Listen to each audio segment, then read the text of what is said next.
Hello，歡迎大家嚟 Canadian Auto Review 嘅 YouTube 頻道。眼前呢部咧就係全新嘅2025嘅 Ford Expedition。咁你可以第5代嘅全新款式咧，就佢個售價咧由82000加幣開始啦。咁佢有4個 model 嘅，有Active 啦，有呢個 King Ranch，有 Tremor，同埋呢部Platinum Ultimate。咁內籠就全新啦，同埋佢好多 features 啦。咁價錢係82000加幣開始到啦。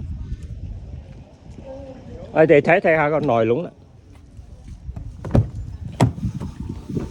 咁全新個內籠咧就有上下嘅顯示屏啦。咁呢一個佢嘅中控台好多方面咧，就呢個任手枕都係電動嘅。咁睇睇喺後邊啦，同埋車尾啦。咁車尾咧都可以開 party 嘅。好啦，講到呢度為止，OK，拜拜。